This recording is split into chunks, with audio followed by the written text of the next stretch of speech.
Falling in and out of love, in and out of love with you. Falling in and out of love, in and out of love with you. Falling in and out of love. Yo man, welcome back to another video. Today I'm going to put my matchmaker hat on and put my thoughts out there for what fights are next for these fights. Leave a like, sub and all that, and let's go. What a great night of fights. Houston really brought an energy. From the start to the end, all the fights are fun, and what a crazy fight that main event was. And we may as well start there. Charles Oliveira versus the winner of Conor McGregor versus Dustin Poirier 3. I think it's pretty much a fact that the winner of the McGregor-Poirier trilogy will be next in line for the newly crowned king of the lightweight. If Conor wins this red panty night for Charles, or if Dustin Poirier wins, we will really see who the best lightweight in the world is. Either way, both fights will be super exciting and I just can't wait. Michael Chandler versus Justin Gaethje. Very tough loss to take for Chandler. It was very highly promoted. You can really sense this really might be his moment, but it just wasn't to be. As losses go, this ain't the worst way to lose, losing a high action back and forth championship fight and only Michael's second UFC fight. UFC could give him a bounce back fight, but that's not how the matchmakers or Chandler thinks. I think Justin the highlight Gaethje is the perfect fight. It would be an absolute barn burner of a fight, both men biting their mouthpiece and only go forward, which would 100% end in a car crash. This is the type of fight that could easily headline a pay-per-view promoted on just how crazy this fight would be. This fight has to happen, man. Beneil Dariush versus Rafael dos Anjos. I know Dana said that Dariush would be getting a top 5 opponent next, but if you look at the rankings, there ain't a viable option. RDA being a former champion and coming for a win is the best option in my opinion. Dos Anjos looked great against Paul Felder and his weight looks to be on point back at lightweight. Beneil looked great as well against Ferguson. I think this is a good fight and a possible title eliminator. Tony Ferguson versus Donald Cerrone 2. Tony looked like the shell of the man that was on a 12-fight winning streak spanning 6 years. I think we can officially say the Khabib fight wouldn't have been so competitive as most of us thought. I think that Gaethje fight took a lot out of El Kukui damage-wise and mentally. Another guy who's the shell of his former self is Donald Cowboy Cerrone. Two men who I fought already and the first fight was competitive. The fight got stopped due to a doctor's stoppage at the end of round 2.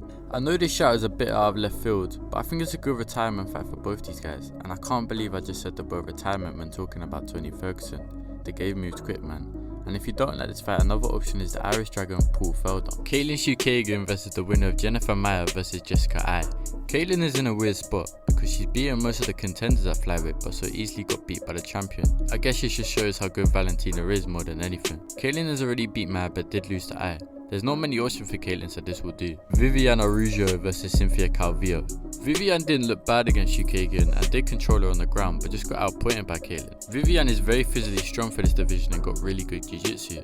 I think because of where Katlyn is ranked, Vivi should still fight up the rankings. Cynthia is number 5 and is also coming off a loss to Katlyn. I think this fight will determine if either of these fighters are top 5 material. Edson Barboza versus Calvin KR. It's been a bit of a career resurgence at featherweight for Edson. After only one win and 5 at lightweight, Edson made a surprising move down the weight class. He started with a controversial split decision loss against Danige, but has now won 2 straight with the KO of Shane Burgos being really impressive. I think a matchup with the only other man to stop Burgos, Boston's very own Calvin KR, is a match made in heaven. KR is coming off a beatdown by Max Holloway, but that shouldn't reflect badly on Calvin, but rather how good Max Holloway is. Calvin's super dangerous, possessing real one-punch power, crisp technical boxing and even low-key decent wrestling. Just an incredible fight on paper and has to main event a fight night. Shane Burgos versus Bryce Mitchell. What a fight that was, and it earned Shane back-to-back fight of the night bonuses. Shane's never in a boring fight, and the reality of that is sometimes the result isn't going to go your way. This is 2 losses in a row for the Hurricane, and that means instead of fighting someone for their ranking, you're going to have to defend yours.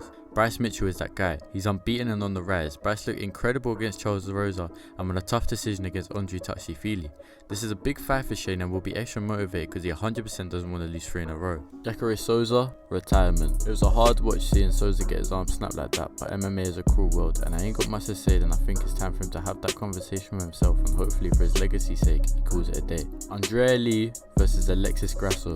Coming in with 3 losses in a row, a statement had to be made, and a statement definitely was, when Andrea Lee submitted the champion sister Antonina Shevchenko. Andrea never looked in trouble controlling Shevchenko in a nasty triangle and submitting her with an armbar at the end of round 2. I would like to see her in there with Alexis Grasso. Grasso is the 10th ranked flyweight and is also unbeaten since making the jump to 125. It's a tough test for Lee, but should be a good close contest. And finally, here's some more fights on the card that has to be made. Andre Muniz versus Brendan Allen, Jordan Wright versus John Young Park, Lando Venata versus Alex Caceres, Tucker Lutz versus Shane Young, Antonina Shevchenko versus Maria Moreno Silva, and Bontorrent versus Albazi. So yeah man, that's what I think the matchmakers should book the fighters from the UFC 262 card. You know, leave a like, subscribe, comment down below if you know, if I'm right or am I completely out of my mind. Apart from that, yeah, have a nice day, have a good weekend, have a good week, have a good life. Sweet.